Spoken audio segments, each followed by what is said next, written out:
नमस्कार दोस्तों, solid science point की ऑनलाइन यूट्यूब क्लासेज में एक बार फिर से आपका स्वागत है।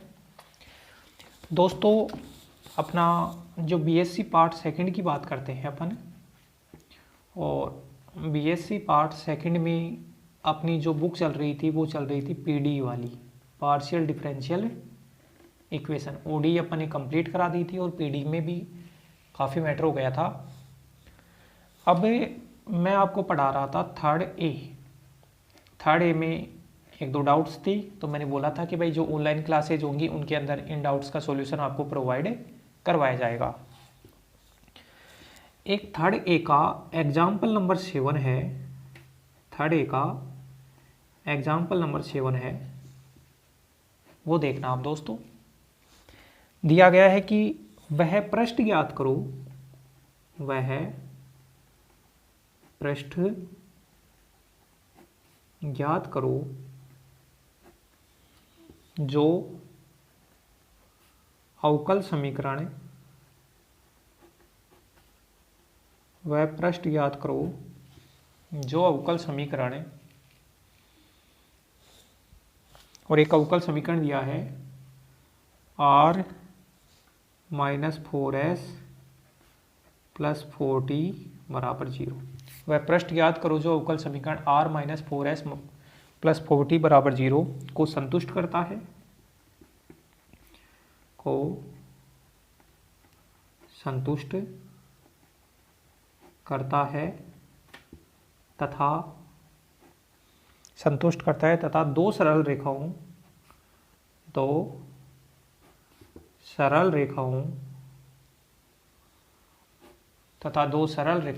और दो सरल रेखा कौन कौन सी दी हैं? z बराबर x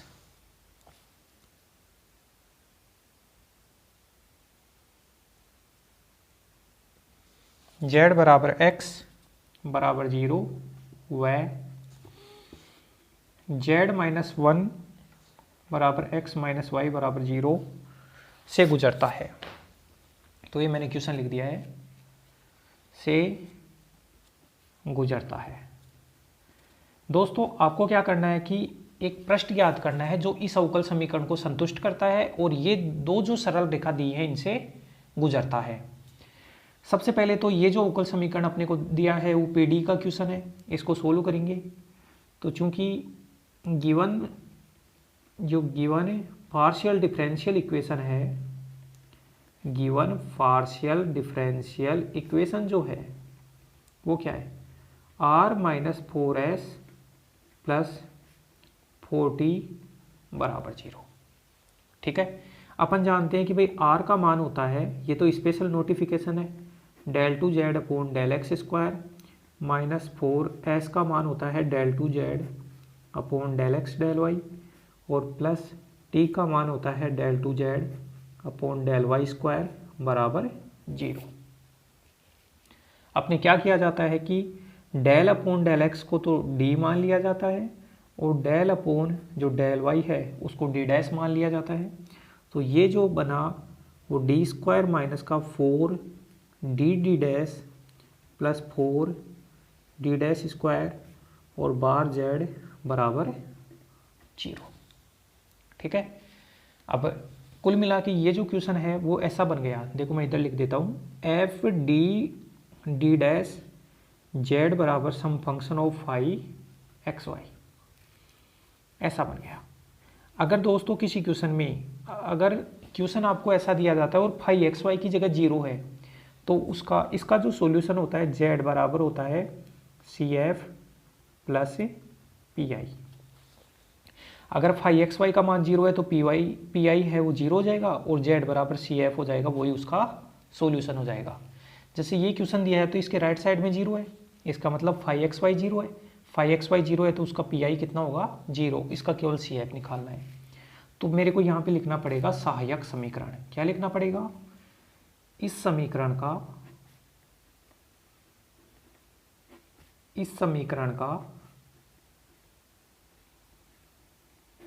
सहायक समीकरण। इस समीकरण का सहायक समीकरण जो होगा, सहायक समीकरण को एक्सिलरी इक्वेशन कहते हैं, ए से दर्शाया जाता है। और सहायक समीकरण लिखने के लिए डी की जगह तो लिख दिया जाता है एम, और जो डी डैश है उसकी जगह लिख दिया जाता है 1।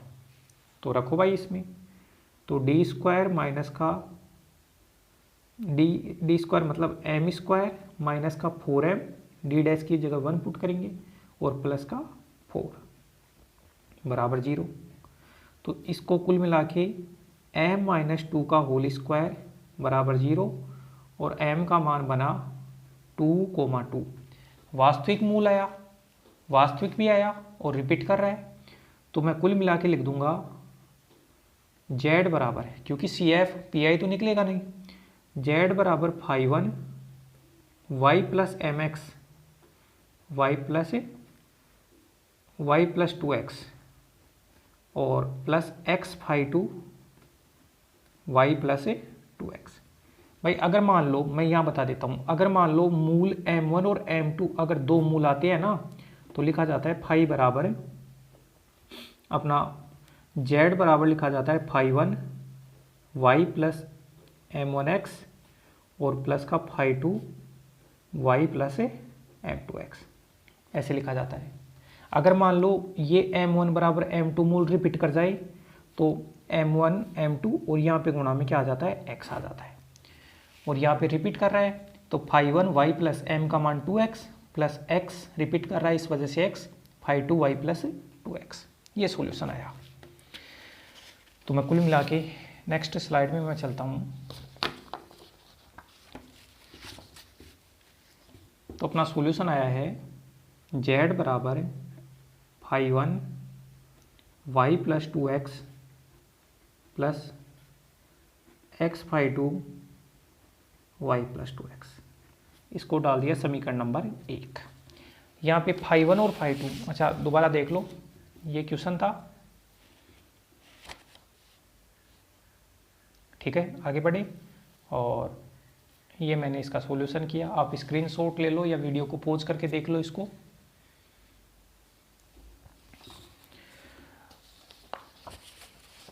तो कुल मिला के अपना ये सॉल्यूशन आया है कि भाई z बराबर जो है वो 5,1 y plus 2x plus x 5,2 y plus 2x लिख दूंगा। यहाँ 5,1 और 5,2 क्या है, यहाँ 5,1 व 5,2 स्वेच्छ फलन है।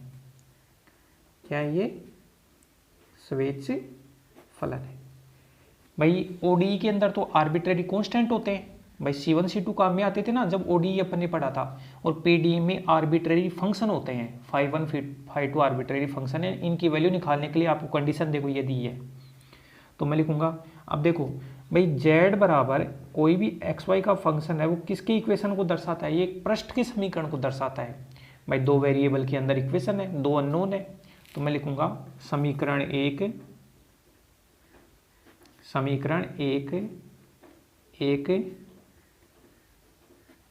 पृष्ठ के समीकरण को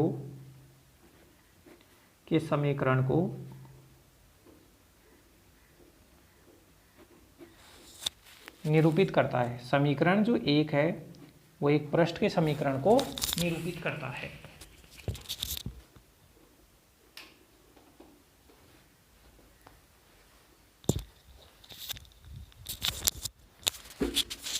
अब समीकरण एक पृष्ठ के समीकरण को निरूपित करता है, और 5,1 और 5,2 का मान ज्ञात करने के लिए कंडीशन दी है। यहाँ 5,1 व 5,2 का मान ज्ञात करने के लिए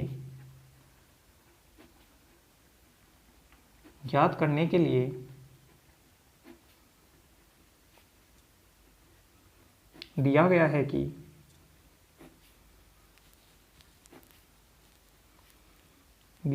कि यह पृष्ठ, या 5,1 और 5,2 का मान ज्ञात करने के लिए यह दिया गया है कि ये जो पृष्ठ है ना, ये इक्वेशन नंबर 1 वाला, यह पृष्ठ z बराबर x बराबर 0, इसको डाल देता हूँ इक्वेशन 2, और एक दिया है ये रहा z माइनस 1 बराबर x माइनस वाई बराबर 0, इक्वेशन 3 सरल रेखाओं से गुजरता है। ये जो पृष्ठ है इन सरल, ये भी सरल रेखा का समीकरण है और ये भी सरल रेखा का समीकरण है। सरल रेखाओं से गुजरता है। अब इस कंडीशन की पालना करते हुए अपन क्या करेंगे, यहाँ पे phi1 phi2 का मान निकालेंगे। देखो सबसे पहले मैं लिखता हूँ यहाँ पे वहन जब x बराबर 0 है और z बराबर 0, भाई इसका मतलब है x बराबर 0 पे z बराबर 0, तो इक्वेशन नंबर 1 क्या बन जाएगा, देन इक्वेशन नंबर 1 जो बनेगा वो बनेगा z का मान यहाँ 0 रखूँ, 0 बराबर phi1 y प्लस 2x, और यहाँ x रखते ही ये पूरा खत्म हो जाएगा प्लस 0। आप x यहाँ इस x की जगह भी 0 रख सकते हो, कोई प्रॉब्लम नहीं है। तो कुल मिला के मेरा ये बन गया phi1, भाई x की जगह 0 रखते ही ये तो 0 हो गया, केवल ये बचा, और z बराबर 0, तो phi1 y प्लस 2x का मान कितना हो गया, 0। अरे आप इस चीज़ को ऐसे समझ लेना, जैसे मान लो आपको z बराबर ये दिया है y प्लस 2x का whole square plus x y plus 2x, ऐसे कुछ दिया है। अब आप x बराबर 0 रखोगे तो ये तो खत्म हो गया, x बराबर 0 रखोगे तो z बराबर 0 है, तो ऐसे लिखोगे 0 बराबर x बराबर 0 वाई स्क्वायर प्लस ये, तो ये पूरा का पूरा 0 के बराबर हो गया, मतलब ये 0 और ये 0, तो ये पूरा भी किसके बराबर हो जाएगा, ऑटोमेटिक 0 के बराबर। तो इस प्रकार से अपना ये आ गया, इसको डाल दिया मैंने इक्वेशन नंबर 4। अब ये जो इक्वेशन नंबर 4 है उसका यूज आप इस इक्वेशन नंबर 1 में कर दो। 1 में करोगे using equation 4, using equation 4 in equation 1, equation 1 में करोगे तो देखो ये तो पूरा का पूरा 0 हो जाएगा, तो बचा क्या, z बराबर x phi2 y plus 2x। तो मैं लिख देता हूँ z बराबर phi2 y प्लस 2x, और गुणा में कितना है यहाँ पे x, ये बचा अपना। अब ये सेकंड कंडीशन, इसका यूज करो। सेकंड कंडीशन लिखता हूँ मैं यहाँ वैन x बराबर y, भाई x माइनस वाई को 0 के बराबर करोगे तो x का मान किसके बराबर आया, x बराबर y, और z माइनस 1 को 0 के बराबर करोगे तो z बराबर 1। देन अगर x का मान y के बराबर और z का मान 1 के बराबर है तो ये मान यहाँ पे रखूँ, इसको डाल देता हूँ equation number 5। Then equation number 5 में लिखूँगा 1 बराबर phi2, और y की जगह कितना रख दूँ, यहाँ से x रख दूँ, तो x प्लस 2x। तो कुल मिला के ये आ गया अपना phi2, और ये बना 3x बराबर, और ये बार वाला x यहाँ पे लिखा हुआ है, तो इस x को तो भाग में भेज दो, तो ये बन गया भाई x। phi2 3x का मान कितना बना, 1/x। तो कुल मिला के phi2 जब आपने y की जगह x पुट किया और z की जगह 1 पुट किया तो phi2 3x का जो मान बना वो 1/x बना। आप मान लो जो 3x है उसको आप t मान लो, कितना मान लो, t मान लो। तो दोस्तों ये बना phi2 t बराबर, अब देखो 3x बराबर आपने t माना, तो 3x बराबर, जैसे 3x बराबर आपने t माना तो वो x का मान कितना हो गया, t/3 हो गया x का मान, और 1/x का जो मान हुआ वो हुआ 3/t, उल्टा हो गया ना, तो phi2t का मान हो गया 3/t। तो phi2t का मान निकल के आ गया 3/t। भाई यहाँ से x का मान तो बनेगा t/3 और 1/x का मान बनेगा 3/t, तो phi2t का जो मान आया वो बना 3/t। आप यहाँ तक देख लो, फिर अगली स्लाइड में मैं चलूंगा इसको, ठीक है। वैसे ये क्वेश्चन ऑफलाइन में भी बता दिया था मैंने, लेकिन कुछ बच्चों को प्रॉब्लम आई तो अब क्लियर हो जाएगी। तो यहाँ से phi2 जो t का मान आया, phi2 t का मान आया 3/t। अब देखो अपने को चाहिए किसका था, मेरे को जो मान चाहिए था वो चाहिए था phi2 y प्लस 2x का, z बराबर ये बन गया था ना यहाँ। तो phi2 इस t की जगह आप y प्लस 2x पुट कर दो, t की जगह कितना पुट कर दो, y प्लस 2x, और y प्लस 2x पुट करोगे तो 3, और ये बन गया y प्लस 2x। जब y प्लस 2x पुट किया तो ये बन गया, ठीक है। अब मैं लिख दूंगा कि solution of given, then solution of given partial differential equation, given partial differential equation का जो सॉल्यूशन है ये देखो, z बराबर x और फाई 2y प्लस 2x की जगह कितना रख दूँ बताओ, 3/y प्लस 2x। तो दोस्तों ये अपना सॉल्यूशन आया है, जो अपनी गिवन पार्शियल डिफरेंशियल इक्वेशन थी उसका ये सॉल्यूशन आया है। देखो अपना एक चीज़ देखो, ये सॉल्यूशन आया था z बराबर ये, उसके बाद फाई 1 फाई 2 आर्बिट्रेरी फंक्शन है, और आर्बिट्रेरी फंक्शन की वैल्यू निकालने के लिए उसने ये कंडीशन दी है। तो इन कंडीशन का यूज करते हुए अपन ने फाई 1 और फाई 2 का मान निकाला है। तो फाई 1 वाला पार्ट तो जीरो हो गया, यहाँ से फाई 1 वाला पार्ट जीरो हो गया, और उसके बाद में ये फाई 2 वाला बचा, तो मैंने लिख दिया z बराबर ये। जब दूसरी कंडीशन को यूज किया, दूसरी कंडीशन को यूज करने से बना फाई 2 3x बराबर 1/x, 3x को आपने t मान लिया, 3x को कितना मान लिया, यहाँ से t माना, तो फाई 2t का मान 3/t। जब फाई 2t का मान 3/t आया, फाई 2t का मान 3/t आया, तो t की जगह y प्लस 2x पुट किया, तो ये आ गया। अब आपने सॉल्यूशन यहाँ से लिखा था z बराबर x phi 2y plus 2x, तो फाई 2y प्लस 2x का ये रहा मान, ये यहाँ पे पुट कर दिया। तो ये कुल मिला के लास्ट कंक्लूजन अपना आ गया। इसको विशिष्ट हल बोला जाता है, सॉरी इसको अपना जनरल सॉल्यूशन बोला जाता है। तो ये गिवन अपना जो पीडी थी उसका सॉल्यूशन है। इस प्रकार से अपन ने ये इम्पोर्टेंट लगा लेना इस क्वेश्चन को दोस्तों। और आप चैनल को लाइक करो, वीडियोज़ को चैनल को सब्सक्राइब करो, जो भी अपने वीडियो हैं उनको लाइक करो, शेयर करो अपने दोस्तों तक। आपको कंटिन्यू यहाँ पे अब जब तक अपनी ऑफलाइन क्लासेज स्टार्ट नहीं होती तब तक डेली कुछ ना कुछ वीडियोज़ और जो क्वेश्चंस आपको मिलते रहेंगे। ठीक है दोस्तों, धन्यवाद।